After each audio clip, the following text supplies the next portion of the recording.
Hello, this is Kimberly at Singing for Your Soul. Welcome, and I want to demonstrate a little exercise that I found really helpful for people for starting to understand tuning. So this goes along with our tone deafness series, which tone deafness is a myth kind of series.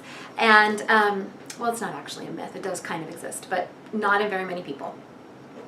And actually, I believe the brain is so plastic that if you want to develop that ability and you want to work hard enough at it, you can do that. Okay, so sound, I'm going to give you a little bit of the physical quality of sound and how it works so that you can kind of process this in your brain. This isn't so that you can try to make this happen, like try to make a sound wave move at a certain frequency, but so that you can kind of understand. I've found that it's really helpful. Okay, so sound moves in waves, right? You've heard of sound waves. And just like light, it's measured in frequency, measured in hertz. The frequency is measured in hertz. And that means that the sound has a shape and a speed at which it's moving through the air.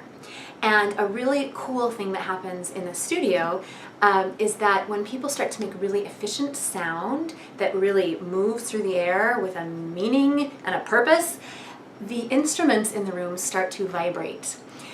The harps, the drums, and I have these little Tibetan bowls up on top of that red armoire, and they start to get all excited by the sound waves. The sound waves move through the air and literally start to vibrate the instruments sympathetically. It's called sympathetic vibration. And that is one of the coolest examples I can give of the fact that sound literally affects the physical world, and your sound can literally affect the physical world. And the more you become better at tuning, I believe, the better you can actually impact your physical world intentionally, sonically, by using your voice. And that goes into sound healing, which is another topic entirely. Back to this.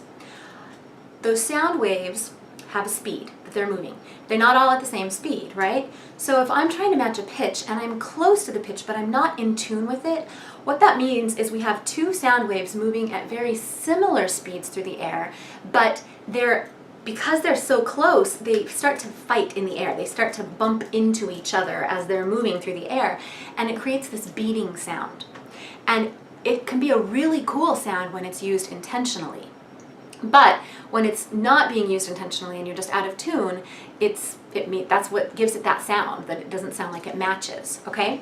So I'm going to give you an example of that. I'm going to play on the piano a note, and I'm going to start in tune with that note, and then I'm going to go below it, flat, we call it slightly flat, below the note, and I'm going to let you hear how the room starts to get more complex. You'll start to hear a beating sound in the air, this little sonic fight happening as those sound waves bump into each other.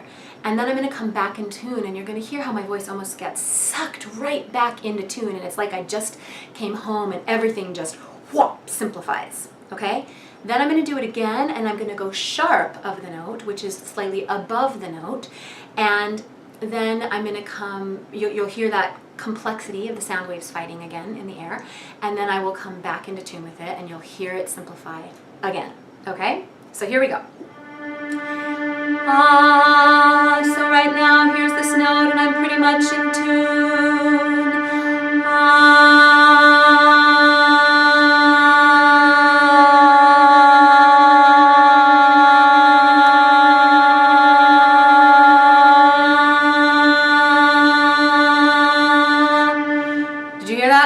Did you hear how what I just said would happen, that it got more complex and then it simplified when I came back into tune? I hope so. If you didn't, listen again, because it happened, okay? And the more you get used to hearing it and feeling it with your body, the easier matching pitches will become. Here I go again. Now I'm going to go sharp.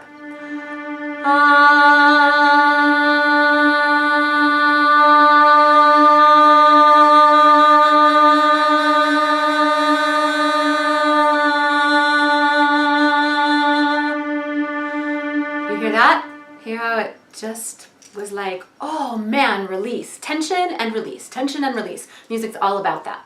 Okay?